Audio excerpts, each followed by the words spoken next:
মহান মুক্তিযুদ্ধের ইতিহাসে এক শোকাবহ দিন ১৪ ডিসেম্বর শহীদ বুদ্ধিজীবী দিবস উপলক্ষে ফরিদপুরের নগরকান্দা কোদালিয়া শহীদনগর বধ্যভূমিতে নানা কর্মসূচির মাধ্যমে দিবসটি যথাযোগ্য মর্যাদায় পালন করা হয়েছে।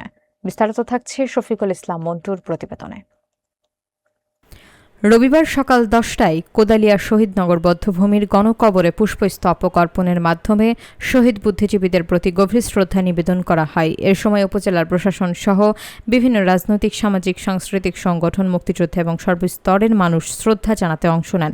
পুষ্পস্তবক অর্পণ শেষে শহীদ বুদ্ধিজীবীদের আত্মার মাগফিরাত কামনায় বিশেষ দোয়া মাহফিল অনুষ্ঠিত হয়।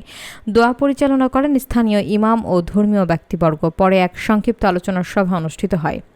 এ সময় বক্তব্য রাখেন উপজেলা নির্বাহী কর্মকর্তা মেহেরাজ শারবিন, উপজেলা সহকারী কমিশনার ভূমি আফরোজা হক তানিয়া, থানা অফিসার আজাদ শামদানি, উপজেলা প্রাণী সম্পদ কর্মকর্তা সাইফুল ইসলাম, উপজেলা মৎস্য কর্মকর্তা আবদুল্লাহ হিল আবরার সহ আরও অনেকে।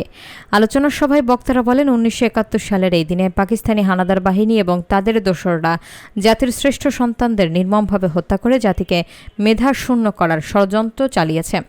শহীদ বুদ্ধিজীবীদের আত্মত্যাগ কখনো ভোলার নয়। তাদের আদর্শ ধারণ করেই দেশ গঠনে এগিয়ে যেতে হবে। অনুষ্ঠানে স্থানীয় জনপ্রতিনিধি, রাজনৈতিক নেতৃবৃন্দ, শিক্ষক, সাংবাদিক, শিক্ষার্থী সহ বিভিন্ন শ্রেণী পেশার মানুষ উপস্থিত ছিলেন। ১৪ ডিসেম্বর শহীদ বুদ্ধিজীবী দিবস। আমি আমার বক্তব্যের শুরুতে গভীর শ্রদ্ধা ভরে স্মরণ করছি ১৯৭১ সালের মুক্তিযুদ্ধে আত্মোৎসর্গকারী বীর শহীদদের, নির্যাতিত মা বোনদের।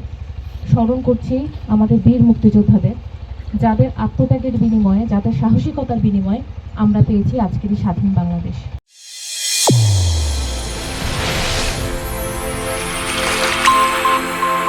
চ্যানেল A1 হৃদয়ের স্পন্দন।